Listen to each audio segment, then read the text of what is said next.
Welcome. Hello, Hope TV family. I'm Crystal Jakes, and we are the House of Hope Atlanta.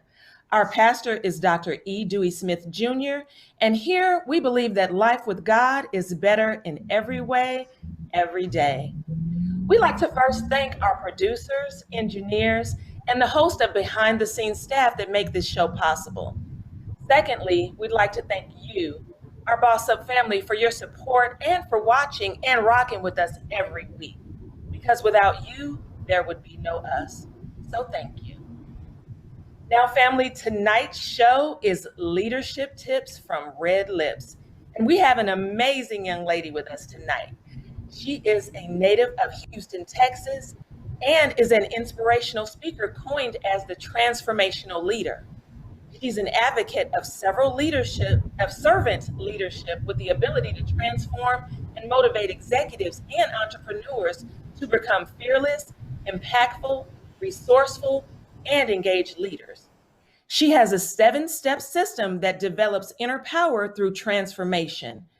She holds a bachelor's degree in marketing from University in Baton Rouge, Louisiana, and a master's degree in business administration from the University of Nebraska. She also has a doctorate degree in business from Argosy University. She is the founder of the Paint Your Lips Red movement, which is a global platform to encourage, motivate, and empower women to level up their lives as mothers, wives, leaders, and entrepreneurs through the power of a red lip. Boss Up family, please join me in welcoming Dr. Carmetria Burton. Dr. Burton, please say hello to our Boss Up family. Hello, family. Great to see everyone. Happy New Year. Although I know we're in March, it's still appropriate. Thank you for having me. I always enjoy coming back and just speaking to the Boss Up family. How you doing? Doing very well. We are glad to see you. Now, family, welcome. And right now, I need you to share this video on all of your social media platforms and invite your friends and family to watch and get these helpful tips for business owners and professionals. So let's talk. Are you ready, Carmetria? I am ready. Ready. You got to stay ready, right? That's part of preparation. Staying ready. Stay ready so you don't have to get ready. Yes, yes. So let's start off. Now, I know all about you because we are friends, but why don't you tell our family a little bit about Dr. Carmetria Burton? Wow. So thank you again to the family of just inviting me just to share with your congregation and your Boss Up community. So I am originally, as Crystal said, originally from Houston, Texas. I grew up a very awkward little girl, right? I used to ask a lot of questions. I talked a lot. I was always very inquisitive. At the time, no brothers and sisters, only child, and grew up in a very loving, small family. But there were two things that my grandmother always instilled in me: family and community. And the reason I say community, my grandmother's house was always the house where family or friends, if they were going through transition, they could come to Clyde and Dorothy Walker's house to stay and get a meal, right? So I think it's important to have a community and a tribe of people to support you throughout your journey, whatever that is.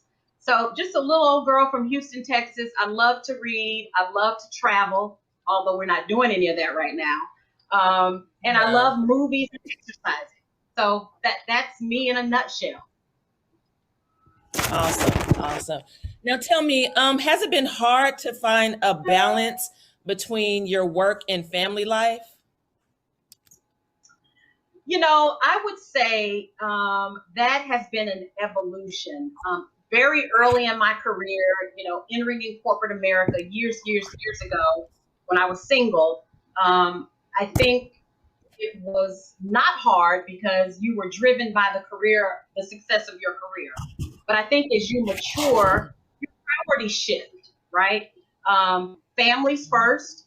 When I leave the office, I set boundaries, right? I don't answer business calls after a certain time. And I try to just focus on me, my family, and taking care of myself. You have to set those boundaries because if not, you'll wear yourself out, right? You won't be good for your team, for your family, more importantly, for yourself.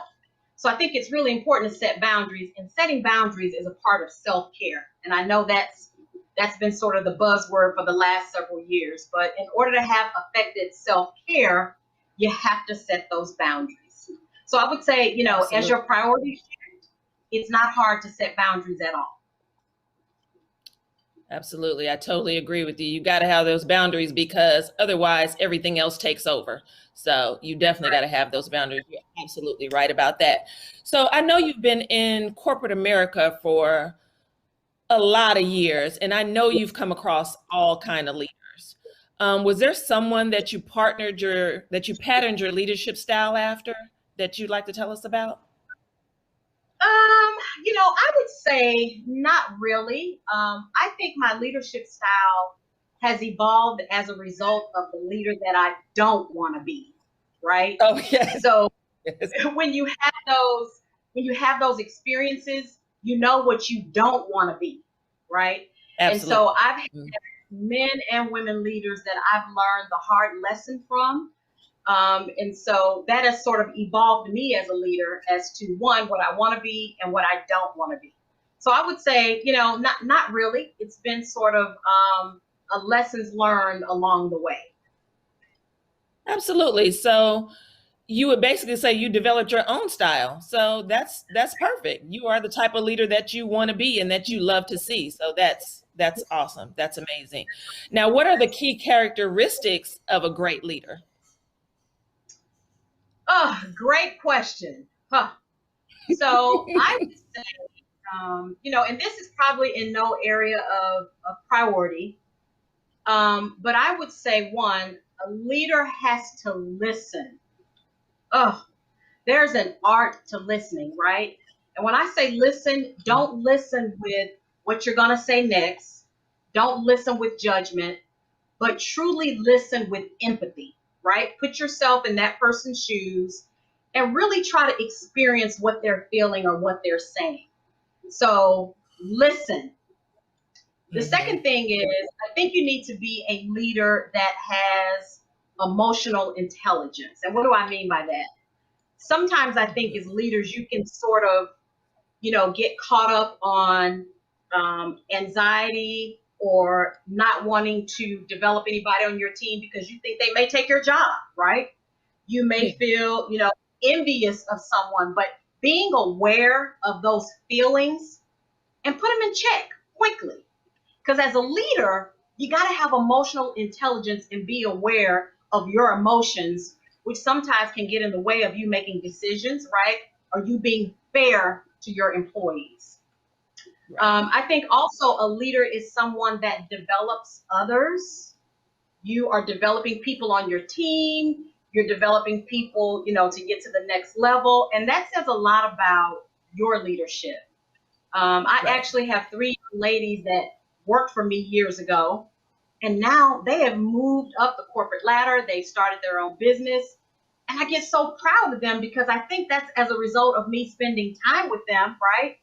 And me really Absolutely. affording them those opportunities to spread their wings.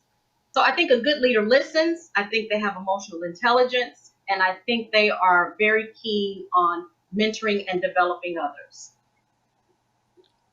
I love that. So my next question is, so you help to transform leaders and help them evolve. So if there are some leaders that are out there that are missing those characteristics that you just mentioned, how do you go about helping them kind of transition into being a great leader if they're missing those characteristics that stand out? They stand out when you're not a good leader. Those things stick out like a sore thumb. So how is you as the transformational leader, how do you help lead those people down the right direction and help to make them a better leader? You know, that kind of gets to, are leaders born or are they developed, right? That's kind of Hmm. like a big question that a lot of people talk about. I think it's a little bit of both. I think as Yeah. leaders, when you do want to be better leaders, I do think you seek the help that you need. And so, one of the things that I've done, especially last year in COVID, So many people had to transform their leadership style because one, we were working from home, right? Mhm. So many families were losing family members, due to COVID. You couldn't spend time with family. So a lot of people were under stress. And that's why Right. being a good listener was very good. So I think COVID has taught us a lot about leaders. The way we do business now is a lot different. But if you really want to I would say, level up your leadership, first, I think you need to, one, determine what kind of leader do you want to be, and you need to prepare yourself for that. Whether that's coaching, training, we do some skills assessment, right, to see where those gaps are in your leadership. Then we set up a strategy, right, as a result of you wanting to be this type of leader. How are we going to get there, right, based on things that we need to do? Then we need to position you as a leader, right? Are you looking for a job promotion? Is it a leader around a project and not necessarily a people leader? Then we talk about collaborating as a leader.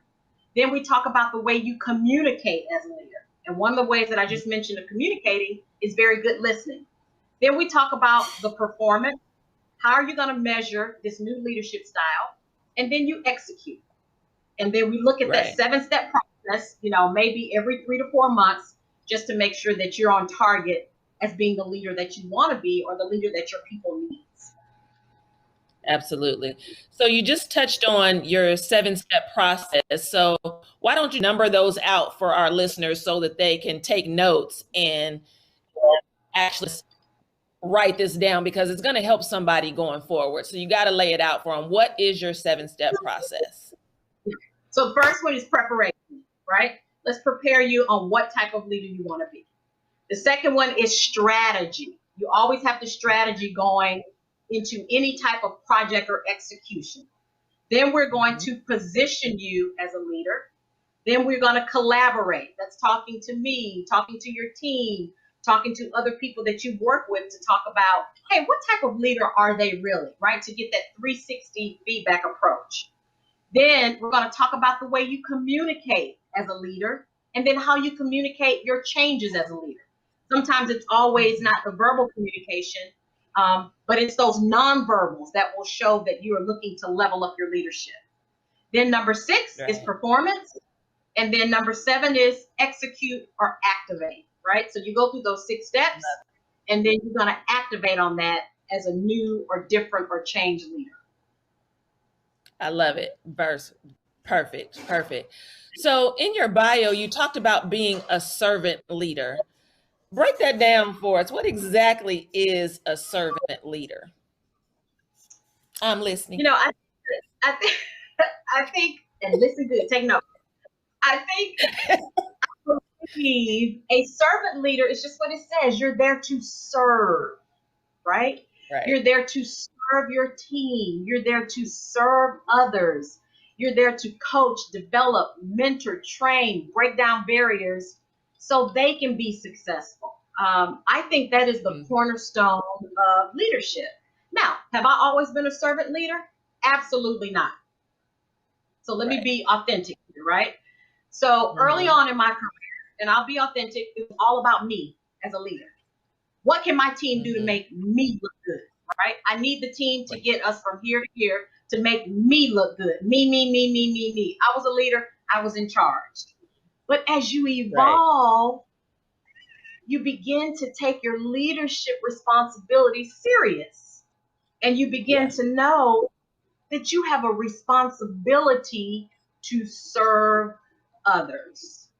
So let's be clear, I was not always a servant leader, but as you evolve, right, that emotional intelligence kicks in, then I think you evolve into a servant leader or the leadership style that best fits you or what you want to be known for. Serve. I totally agree. Yes, you are a work in progress, and that's part of it. It's growing. You know what I'm saying? Growing into the person you want to be, growing into the leader you want to be. So that's an excellent example. Now let's get into this red lip. Now you are the founder of the Paint Your Lips Red movement. Yes, I'm rocking my red lips today too. Tell our audience about Paint Your Lips Red.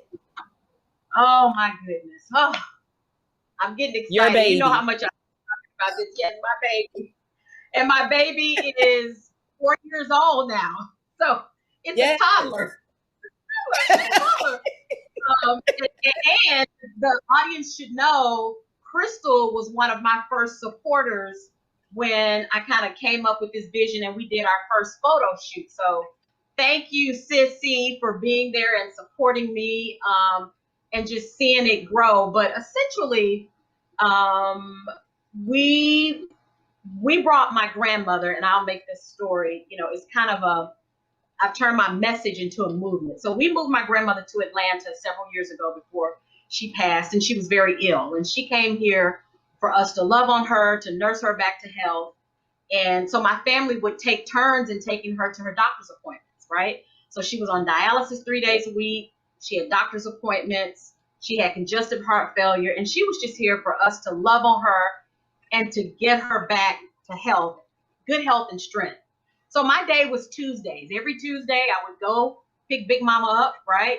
We would go to her doctor's appointment, dialysis, come back home, eat every Tuesday. And so this one particular Tuesday, I was there. Hey, Big Mama, get up. We got a day planned.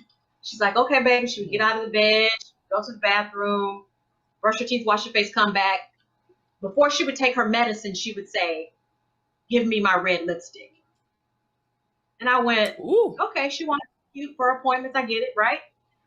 And then I noticed a pattern. She would always ask for that. And I said, you know what? Her red lips is her cape for the day, right? She may not feel good. She may not want to go, but that lip will let everybody know I'm bold, in control, and I'm showing up, even when I don't feel like it, right? And so the Paint Your Lips Red movement is not a fashion statement, but it's a call to action for women to stand up, be noticed, be bold, use their voice, even when they're afraid, even when they don't feel like it. Your red lipstick is your reminder.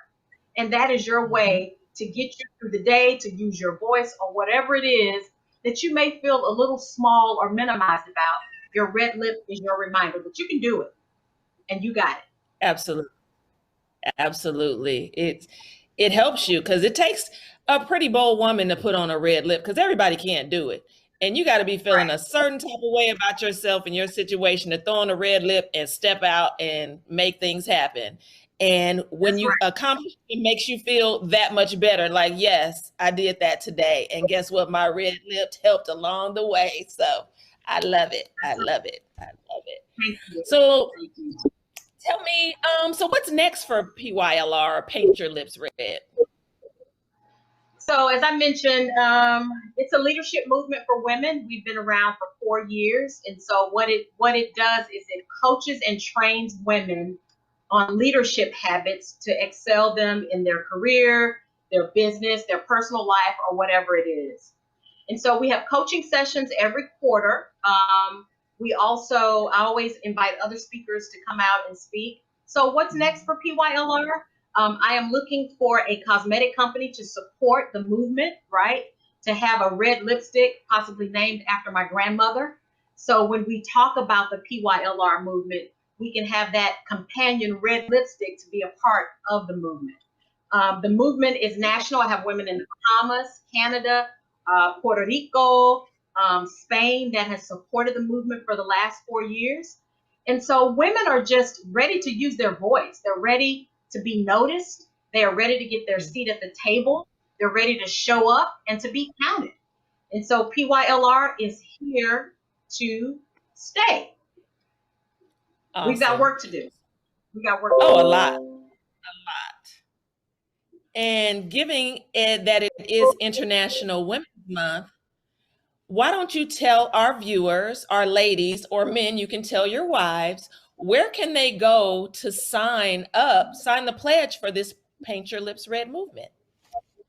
So you can surely go to our website. It's www.paintyourlipsred.com. You're going to see sign the pledge. The pledge is free.